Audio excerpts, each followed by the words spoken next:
हजरत मालिक बिन दिनार फरमाते मैंने 60 हज किए।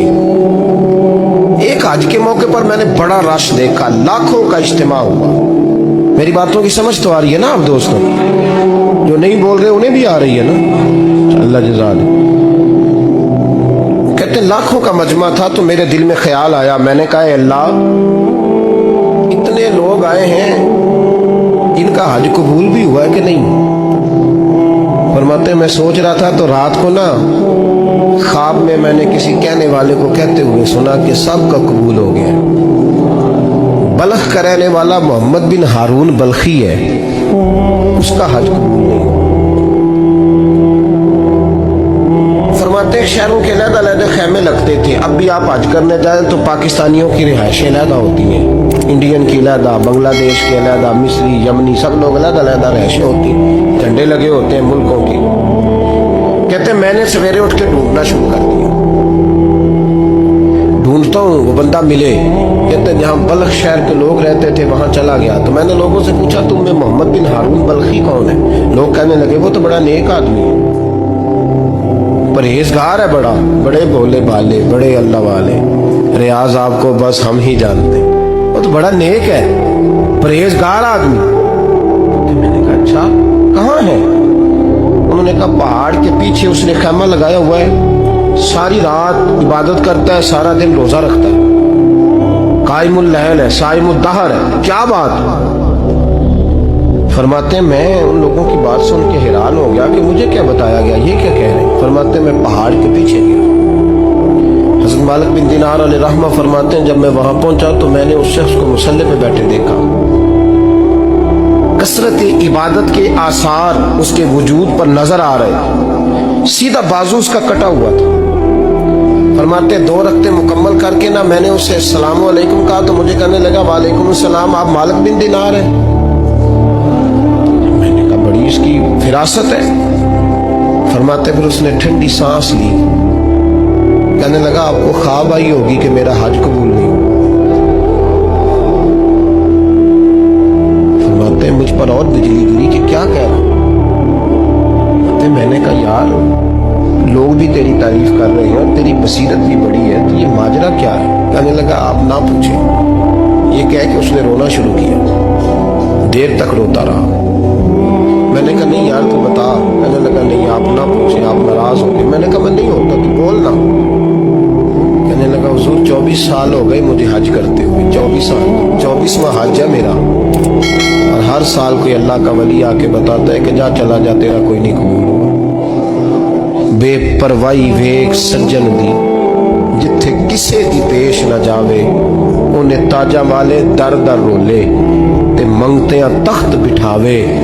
आजम किसे नु कारा मिलदा ही कोई काबे ओ खाली आवे। कहते हैं उसने मुझे कहा हुजूर 24वां हज है, हर साल कोई बताता है। मैंने कहा तेरी गलती। कहने लगा मैं अपनी माँ का नाफरमान।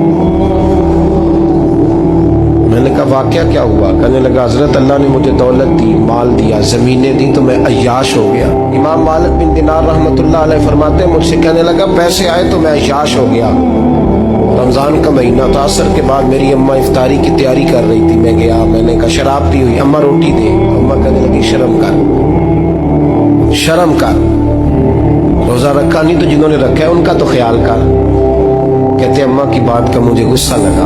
मैं कहा करता हूँ बदनसीब है वो बेटा जिसका बाप उससे बात करते हुए डरता है कि पता नहीं कहां से बोलेगा। बदनसीब नहीं वो बेटा जिसकी माँ उससे बात करते हुए सहम जाती है कि पता नहीं कौन सी बोली बोलेगा। बदनसीब नहीं कि माँ बाप भी जिससे खोल के बात ना कर सके।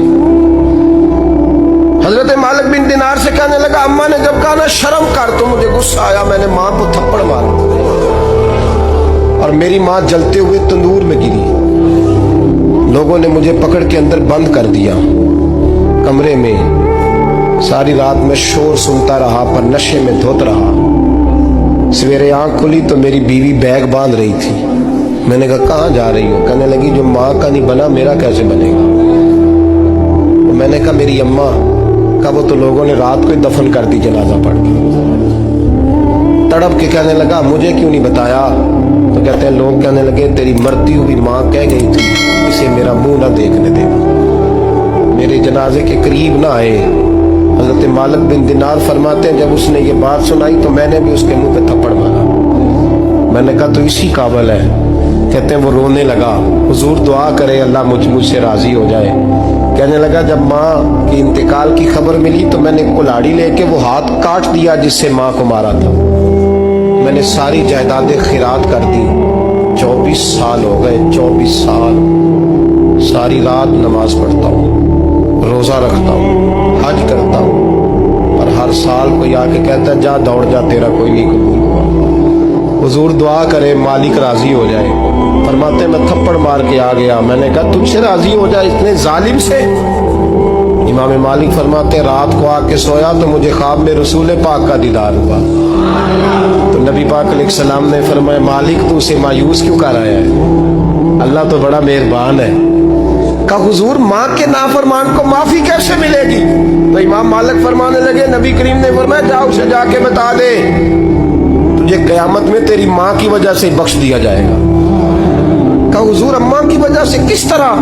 تو محبوب فرمانے لگے اس کی ماں قیامت میں اس کے خلاف مقدمہ دائر کرے گی رب کریم کی عدالت میں. اے اللہ میں نے 9 ماہ پیٹ میں رکھا, درد سہ کے اسے جنا, جگر کا خون پلا کے پالا, اور اسی نے مجھے قتل کیا.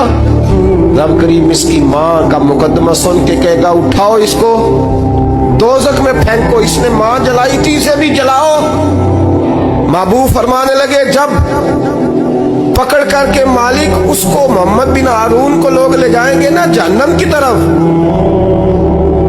ابھی فرشتے گھسیٹیں گے ہی تو پلٹ کے پھر اماں کی طرف دیکھے گا, اور دوسری دفعہ پھر گھسیٹیں گے تو پلٹ کے دیکھے گا, تیسری دفعہ پھر پلٹ کے کہے گا اماں یہ مجھے جلانے لگے, اماں یہ جہنم میں پھینکنے لگے. میرے حبیب فرمانے لگے وہ جل کے مرنے والی ماں وہاں بھی بول پڑے گی, کہے گی یا اللہ چل میں نے معاف کیا تو بھی معاف کر.